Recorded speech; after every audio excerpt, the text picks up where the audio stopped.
Hey guys, what's going on? It is Talk Forest TV here. Back again with the new show, the Red and White Show. We've got quite a bit to go through. We've got Lucas returned. I've returned. I'm back. Did you miss me, everyone? Patrick will be happy that you're back. Yep. He has been asking about you. Oh, that's good. At least people are still wondering where I've got to. They can check me out on Certain Talks Football. I've not totally vanished off YouTube altogether. Well, you're beating me to saying it is on Luke does has its own YouTube channel as well that it does. It does do quite a lot in football in general, to be fair. Yeah, I've been planning all my different group chats for the up and coming league shows when the Euros are finally done. I know they've not even started yet, but I like to be very organised. Yeah, I know the feeling. Basically, a lot of people have been asking what's the Red and White Show going to be about, what's the content behind it. What we're trying to do is try and get fans on, try and get their views on, trying to get opinions, and just trying to make it a lot more where we talked about the last week news. So quite a lot going off at first, as you can presume. Well, I've been kind of under a rock a bit recently with the news of Forest. I mean, Dan's been filling me in off live that there has been a bit more than I actually realised. I mean, as soon as the season was done, I was glad to just focus on other clubs and put together content for my season review videos, which I've put part 1 out on my channel of Championship. There'll be part 2 later, well, probably start of next week. And then, yeah, I've done about, I think, 60 clubs so far. But yeah, with doing all those, I've kind of been around, kind of not looking at what Forest's news is. So yeah. Yeah, well, funny enough, when you don't look at it, that's the news. So it just normally you look near enough. Yeah, most of the time I'm all over it, and I'm usually one of the first to see things and put it on my group, and I do videos on things. But after the season fizzled out like it did, I was like, well, I need at least a month off looking at Forest potentially getting rid of Joe Worrell, and you know, I think I'm now at the sort of stage where I can stop bashing our strikers and more kind of constructively looking at things. So yeah, I'm ready to get into it when you are, mate. Well, first one is the new kit. That came out last Friday. Obviously, we have been getting the teasers with the new sponsors, but obviously, what do you think of the new kit that came out? I mean, if you look at it, it doesn't look that different to last season's. And I know there's only so much you can do with a red and white shirt, and mainly predominantly red with white bits kind of where they are, but they're just starting to look a bit the same. Yeah, I mean, completely agree. I mean, if you take that off the screen a second, I'll show you what I'm actually wearing. It's not the fan hub top, is it? Where there's lots going on. Yeah. I mean, the thing that impressed me by it was they've gone back to that the really red and just the little features that done around the tops. I mean, it's a good top, but I just think that they need to make sure they get their away top right, because I think last season we failed on that miserably, and I know the reason behind last year's was it's supposed to be a river at the bottom or a cross, and it was a blue shirt with yellow waves, but I just think we could go a bit more original than that this year. And I think the sales of shirts would have been better for the third shirt than they would be for the away shirt. I would put it past you if it was, because I thought I actually quite liked the third shirt this year. Yeah, the grey. I got the grey one. I mean, I stood in the Forest shop for quite a while when it was open, for one of the few times it was open last season, and I just looked. I thought, well, the third shirt's got more going on than the home shirt. I mean, depending on what they release for the away shirt and the third shirt, it may be the same again. I may get the away top, I may get the home top. I don't know. I've got a bit more money this year than I did last year, so I might be able to get both. I don't know. But yeah, end of the day, the shirt itself doesn't particularly matter that much. It's more who actually wears the shirt and whether they're actually any good. Yeah. We'll get onto the transfers now, because obviously there have been quite a lot of talk, especially over Joe Worrall this last couple of weeks, especially with the clubs that have been involved, near enough all the promoted clubs, but more near enough Burnley, who seem to have revived the interest in him. But after today, it's looked like they're going to pull out. Well, the thing with Joe Worrall and the transfer, it's been going on for quite some time. Clubs have been rumouring around Joe Worrall for a few years, and I've almost resigned myself to, we're probably going to sell Joe Worrall like we did Matty Cash the season before. I've sort of got to a stage where I don't get attached to our youth players because we will sell them on. But I don't think the sale of Worrall is going to be the problem. I think it'd be who we replace him with. Yeah. We got, was it between 14 and 16 million for Matty Cash? It was, yeah. Well, if you look at the deals we did last season, we spent a fair bit on Mbeso, a fair bit in Harry Arter. We must have spent a fair bit on Lyle Taylor, wages-wise. There'll be loan fees in for Kravinovic, Knockhart, Garner. They'll all have loan fees in, so we paid all those out as well. So if we get a sum of money like we did for Matty Cash, for Joe Worrall, can we please spend it wisely and not on 34-year-olds with no sell-on value? Please? Please, Forest? Yeah, that's the thing we can, especially with us, because we have been going for older players, proven players, but to be fair, they're not really done much. I mean, look at Harry Arter. He's probably the biggest disappointment from me last season. So, well, I think it's pretty simple to say that nobody really lit themselves in any glory in that Forest side last season.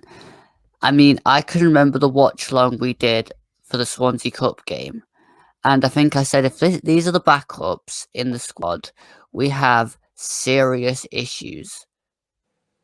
And then the first team had serious issues before we even started with the backups.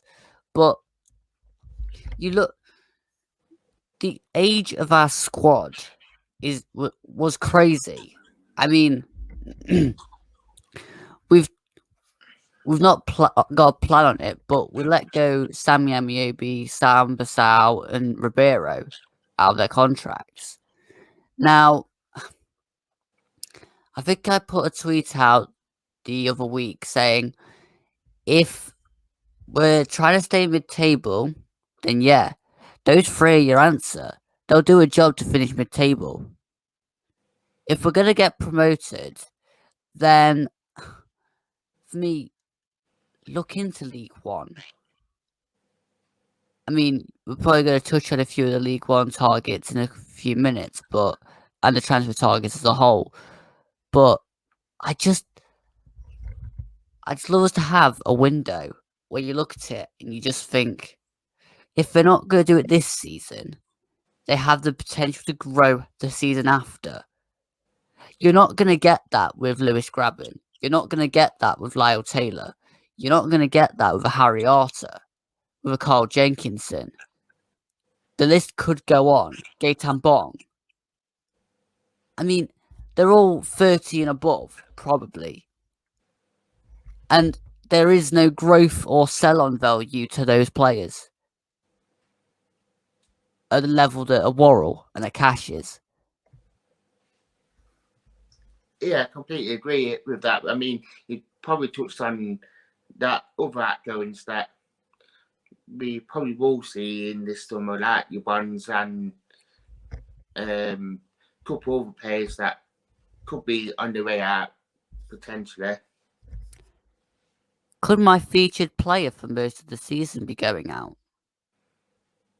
Bashiru. You know, I'm not sure that anybody remembers, but for most of Dan's watch alongs and most of my 4 episodes of my Walking on Water podcast, I was doing a feature. When will we see Bashiru? And the answer was against Barnsley in the Cup and for one substitute appearance against some team in the league, which I can't remember the side. And Swansea in the Cup as well. Did he play Swansea in the Cup? Yeah. Oh, wow. I mean, he's played one more game than I actually remember. But that's the problem. You know, with the signings he made from the foreign clubs, Diallo, well, who's he? Bashiru, who's he? Yarnu, we saw him for about 3 months, then we shipped him off to Greece. We got Guerrero, which I thought looked okay. Then again, is okay really good enough? And he weren't settled in England as well. Is that as well? So we got rid of him. And I feel like there's a fifth one that I forgot. Inune. Yeah, Yarnu was one that went to Greece. Yeah. But I can't remember the other one. I think there's 5, but the fifth one can't be that good because I can't even remember him. Yeah. It'll come back to me at some point.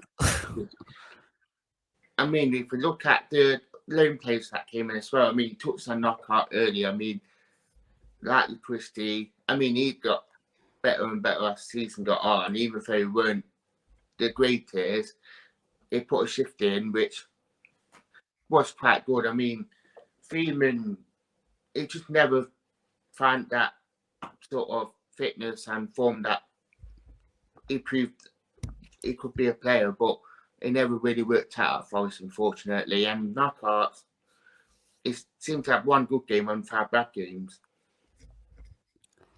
Yeah, I agree. I think the loans of Knockout and Freeman, I have a feeling there may have been another couple. Cafu was a loan for a bit. And the squad's so big, it's hard to remember them all.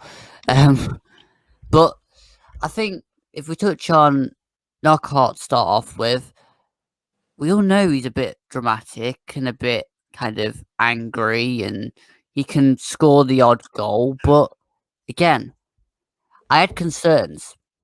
He was at Fulham the season they went up and I wasn't seeing a lot of Anthony Knockout scoring goals.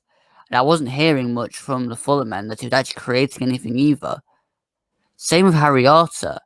I watched games for Fulham when he was playing and he wasn't really affecting much there. Yet we still went and signed him anyway. Freeman, whoever scouted Luke Freeman, need to have a hard look at themselves in the mirror, and I hope they already have been doing from the end of the season, because the reports must not have said just had operation not really fit. Because to me, if you're signing an unfit player, then why? What? Just why? And I think Cafu was the lone player that, for the most part, worked. I mean, the guy, he's even said himself, it's his first season in English football. He has to learn. And to me, we can't just sign everybody and go, they're rubbish, replace them again. Because That's not how you build a side. Cafu has quality. He just needs to adapt a bit more to how it works. And he played in that number 10, he played in that number 8, so not really, apparently came in as a CDM, but he gone from being probably CDM to a number 10 and a number 8 on that side. And I think as well, when you add James Garner into the list as well, I think he was definitely our standout loan of the whole season, which will probably mean we won't get him in because he's probably going to go to a low Premier League club. I mean, kudos to him for playing his way into probably a top end or bottom end Premier League side. And Krovinovic for me was one that had good parts and had bad parts. I mean, the misses going into the Bridgeford end still give me nightmares now. I mean, he just needs to stop leaning back so much. Then again, so does 50% of the footballing population that come to the City ground. But, sooner rather than later, we'll be playing a side with a former player in that has played about 3 games because we sign players, get them on, and I challenge people to find players that are 13 above that haven't had some link to Forest. I mean, even if it's one of those Nottinghamshire Live links, we have been linked with absolutely beep loads. We have. I mean, I'm going to jump onto the links on transfers for incomings. I mean, you touched on Garner, who's probably going to be looking at the lower end Premier League teams now, but probably don't think that could work in our advantage. And I said it to quite a few people that if they not going to get the game time like what happened to him at Watford, that could really work to our advantage because it will get the game time where in a low Premier League team we probably wouldn't. Yeah, but the thing is, James Garner is going to want to try and push to be a Man U player at some point. So I think the next step is to try and get into a low Premier League side. And it's not all a bad thing because we're giving a Man U player game time. So Man U will now send us more players because they know that under Chris Hughton, they're going to get game time. So, I mean, we ruined the link with Manchester City when we took Muric on loan.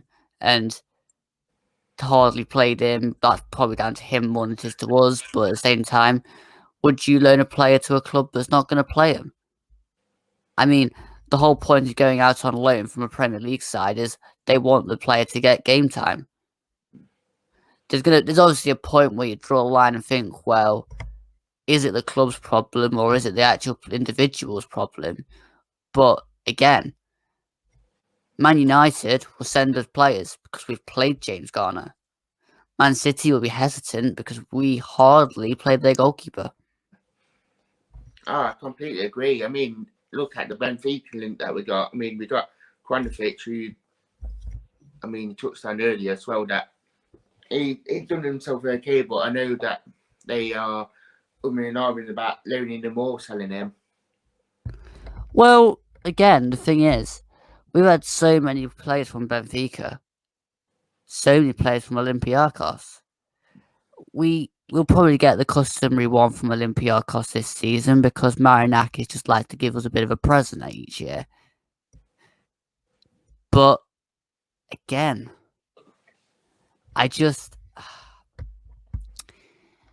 do we really need Krovinovic? No Can way. we not find a player in League One that does the Krovinovic kind of role? There must be a player there. I mean, one that's not been linked, and I'm going to throw it out there. Not going to happen, but if I was building a squad, a kind of fantasy championship squad with a mixture of Championship League One players, I'd be looking at Elliot Embleton. Sorry, Blackpool and everything, but I'm just nicking half of your players today. Thanks, man. I'm sure Lee will be grateful for that comment. Yeah, I mean, we was after Butchers from Oxford as well. He signed for Huddersfield today and said he even said that it was made easy for him. But even we have been linked with Charlie White from Sunderland, who, fair enough, in League One he has scored goals. I mean, he was top goal scorer for Sunderland, but could he do it in Championship? I have a problem with Huddersfield in the sense of, are they just going to buy the whole of the player database? They have made so many signings already. I mean, they've got that Ollie Turton from Blackpool. Now they've got Ruffles from Oxford. They've got somebody else in midfield, I think, as well, from League One. And yeah, I just. Oh, hold on. Sorry, right over. Yeah. Hi. Hi. Hi, Luke.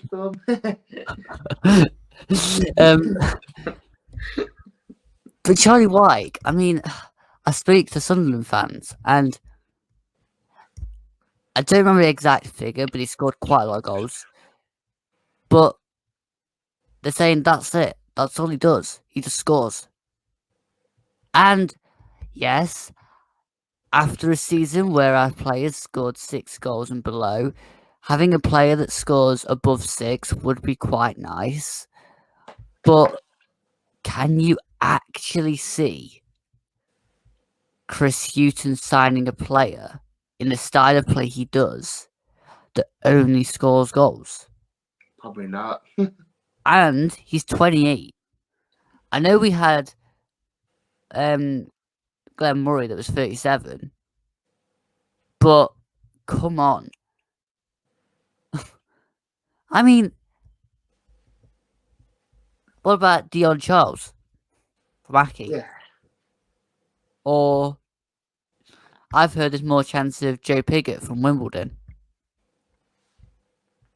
I mean, the Plymouth Writer signed his new contract yesterday, so that ruled him out. But from going anyway. But yeah, Joe Pigott, I know we have been linked with him this last couple of weeks as well. Well, I think Luke Jeffka basically worked his way out of a move by not continuing the start that he had to the season in the second half of the season. I was speaking to Plymouth guys as well. I speak to quite a lot of fans from various different clubs who were basically saying, yeah, he had a decent start, but he just tailed off. He lost it, but the season before, he was playing for Truro. So, it's his first English Football League start, season-wise. And again, there's always next season. He could blitz it next season, and the season after we go and sign him. I mean, my issue is we never go out and spend money on a player like a Clark Harris that you know is going to do it. Or we missed an absolute trick with not getting Ivan Toney that season. Yeah. We were linked. We were after him. We just didn't get him. Same old Forest Peter. Obviously, we have been linked with Sam Lucas and Emiliano Marcondes this week as well. I mean, both championship experience. I mean, I don't know what your thoughts are about that. Sam Lucas just fits into the model of the players we signed last season. I'm not saying he's past it. I'm not saying he's not effective. I'm just saying he doesn't really have a sell-on value. Now, Marcondes, I need to do a bit of sneaky research on Emiliano Marcondes. Because I like Marcondes. And I like Brentford. And he's only 26. Now, I say sign players between 22, 25, but 26 is in there. And stats-wise, for Brentford, He doesn't score that many. He doesn't get that many assists. But until last season, apart from the past 2 seasons, he's not played that many games for Brentford. And I think that if you got Marcondes in the squad, and you, again, I'm stealing all of your talking points before we even get to them, but if you then put a Brennan Johnson in the squad and a Carvalho in the squad, you've almost sorted the Kravinovic position before you even get there. Because my argument now, I'm going to come to my argument on Carvalho. I'm probably a bit premature, but anyway. I have never said I don't like Carvalho. My issue with Carvalho is he only does the attacking side. And when you're playing in the Championship, regardless of whether you think it's right or not, you cannot be playing 3 players in midfield and only 2 of them that win the ball back. Because other sides will play with 3 in the middle and they'll all win the ball back and you'll get overrun. And yes, Carvalho on his day is a great player. Can he do a whole season playing in that role? Probably not. Could you rotate him into the squad alongside a Brennan Johnson and a Marcondes, and they all contribute to the same level of, I don't know, 6 goals, 6 assists? I mean, for a player in an attacking midfield role, if you're rotating them, that's 18 goals, 18 assists. So that technically means you've scored more goals than the whole of the Forest squad put together already just from the attacking midfield role. You then also got to look at your wide players. You've just lost Amiobi. You've already lost Knockhart. Lolly's been injured for the best part of a whole season.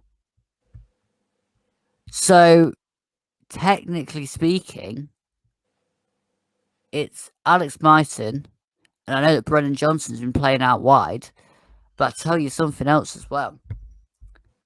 I'd love us to look at Morgan Rogers.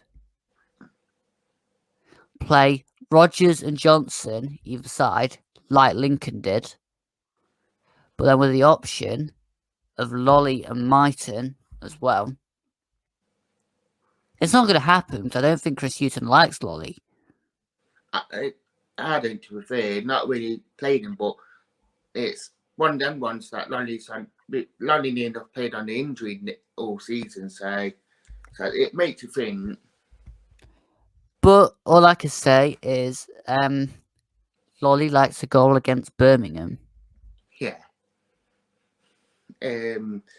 I'm going to touch on the loan players returning to the club, and obviously like your Brennan Johnson, Jabio, your Foreigner, your Carvalho, your Nuno De Costa. Obviously there has been quite a bit of debate about Carvalho. Like you have mentioned that a lot of fans just want him back because on his day he will be a, but on other aspects that he goes missing, he don't do his defensive work, and it goes missing. So it's Carvalho one is quite a difficult one. Really depends which side you look at it. Well, of the list you said, I first want to add Will Swan to this list from Port Vale. The others, I think, again, I've touched on Carvalho and where I stand on it. De Costa, I mean,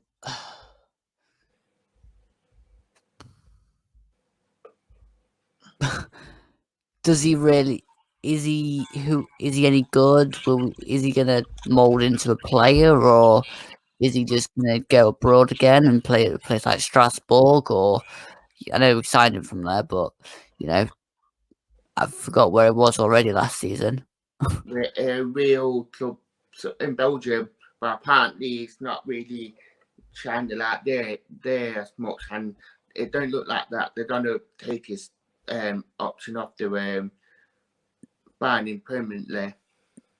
Well, all I can say is if you don't do it in a Belgium league, which no disrespect to Belgium, but their league isn't that great. So if you can't do it in the Belgium league, then how are you going to do it in the Championship? Fornart, for me, I think needs another loan to a top League One club or bottom Championship club. Give him Blackpool. Yeah. Give him to Blackpool in the centre of midfield, put him next to Kenny Dougal, and see how he does then. I know I'm just promoting the whole Blackpool show here, but you know, Gabriel, another one that was online at Blackpool. I want him in the side. I want him at right back.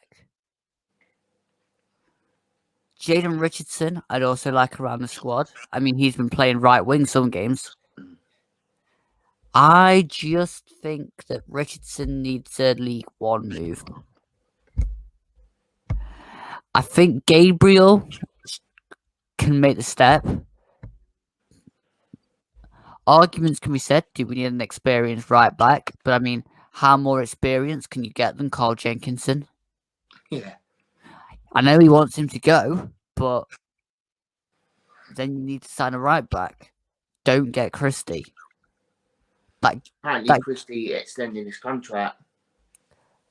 I hope he is, because to me, he's giving me nightmares every time we're coming down the left hand side, Forest right. The amount of times I beat Christie and then put a ball over.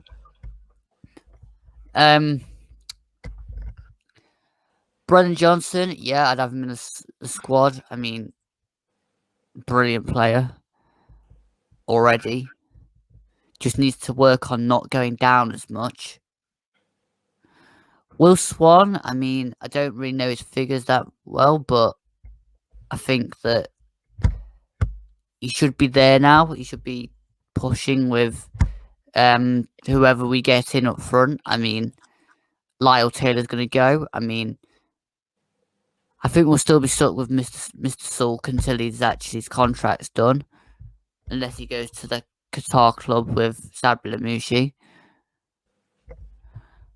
But again, I wouldn't rule out Dale Taylor. Yeah, I mean, he scored on his under 21 debut in the league within 10 minutes, and it was quite a good goal to be fair. I'd have a look. I mean, I seriously would. We need to play players as soon as they come into the peak. I mean, look at Wigan when they played Joe Gelhardt, I think it was. I mean, he was rapid. He'd score goals and he more or less kept Wigan up for one season. And the next season, obviously, they went down and then they've had troubles this season just gone until they got taken over. But, you know, Barnsley, again, they've done well with how they put their squad together. I know I've banged on about Barnsley far too much. I think I'm on commission from Blackpool and Barnsley, but they're doing it right, and we haven't, so there really is no excuse. They're like your second and third teams. Honestly, I much rather last season we're looking at the teams that were winning than the teams that weren't. Yeah. All right. Anyway, that near enough covered all the topics. Have you got any topics that you'd like to talk about? I mean, I think if I was looking at nailed on starters for the next season, just already, I'd say Samba stays in goal. I'd say McKenna's at centre back, left centre back.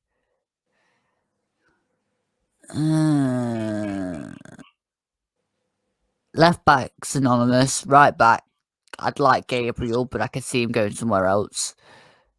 Midfield, I mean, don't rule out the return of Jack Holback. Much to most people's dislike and most people's like. I mean, mixture. Yates, I think, probably is about done. I've gone from liking Ryan Yates to thinking maybe he's not going to make it at the level we thought he might. Cafu, decent. I'd have him around. Johnson, I'd have him around. Mighton, I'd have him around. Lolly, we've got to make a decision soon whether to cash in or not. Graben can go for me, but, you know. And anybody I've not mentioned, they can't have been that good because I can't remember him. And yes, I'm aware I've not mentioned Worrell, but I think that's a foregone conclusion. If he's here, I'll be delighted. If he's not, I'll watch the transfer window with bated breath. Okay. So I'd like to say thank you for coming on to the show. Not a problem. Thanks for having me on. Yes, sir. I'd like to say thank you for watching, guys. Obviously, it's been nice to have Luke, the return of Luke. So I'd like to say thank you for watching.